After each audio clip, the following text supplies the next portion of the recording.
Summers and Erik Skopil for EUGENE.com. Erik, it's Tuesday again.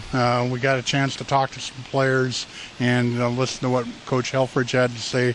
This was the last of the daily doubles. From this point on, it's a couple more days of practice of fall camp, then it's in the game prep. Yeah, and it sounds like they're really looking towards Thursday as a big day here. It's going to be their final scrimmage before, like you said, game prep. And a lot of the decisions will be made. We talked to Alejandro Maldonado, who's competing for all three kicking positions, and it sounds like they're really going to use that as one of the big deciding factors to see who earns those responsibilities this fall. Well, then we had a chance to talk to a defensive player, an offensive player, actually two offensive players. What they have to say? Well, we did talk to Dwayne Stanford, wide receiver, who there might have been concerns early on whether or not he'd play this season, whether or not he'd redshirt. He suffered that left knee injury this spring, and it sounds like, from his perspective, he will not be redshirting. He will be playing, and he's ready to go. So, good note there for those of you who have been curious. We've got a full video interview of that, so you can check that out on the website.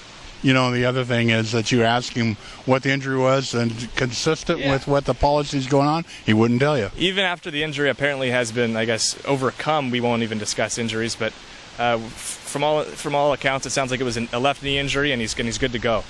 Well, then we had a chance to talk to Tyler Johnstone and also Dior Mathis. Tyler Johnstone looked pretty fit, didn't he? He's a very, very large person. We say that all the time, but he even commented that Eric Armstead and Taylor Hart were big people to him. So that just tells you how big that defensive line is when somebody like Tyler, who's 6'6", 300 pounds, is looking up, or at least acknowledging the fact that those guys are really big.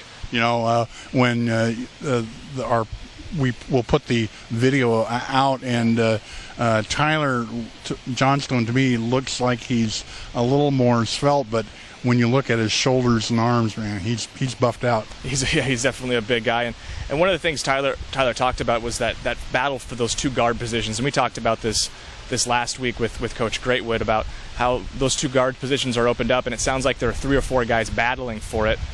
Tyler, of course, really good friends with Andre Y. I'm not going to try to pronounce his last name for obvious reasons. And I asked him if he had a pulling interest in that, and of course he said he just wants whatever is best for the team, but it would be quite a story playing next to one of his best friends. You know, and then finally Dior Mathis, who has also been making some noise in the defensive backfield. Yeah, and Dior's kind of unfortunate here because he's got Terrence Mitchell and Ifo Ekpe-Alomo ahead of him, who are arguably, well, considered by many to be the best defensive back tandem in the country. So, you know, he's a guy who's very, very talented, who might have had an opportunity to start if it wasn't for these two absolute studs in front of him on the depth chart. Well, no doubt he's going to see the field, though. Oh, absolutely, and that's one of those things with Oregon defensively and offensively. If you're in the 2 deep, you're going to play plenty. Well, that is a pretty good summary of what happened. Coach Helfrich came out. He didn't have a lot to say.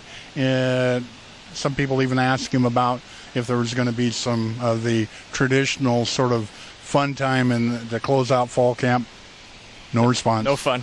One thing we should point out, and this is a good note, is Gary Campbell, running back coach, was back out here. I saw him walk off after practice. Of course, Gary's son Brian passed away sometime last week, and it's great to see him back out here. And he'd I think only been at practice a couple of times, so obviously really good for the team and just for him. Hopefully that he's in the right place to come back and join his team. Well, that's good news, certainly for the Campbell family, hoping that the best for them. And so until next week, which will be game preparation week against Nicholls or Nicholls State University, whatever you prefer. So anyway, this is Steve Summers with Erik Skopil for EUGENE.com.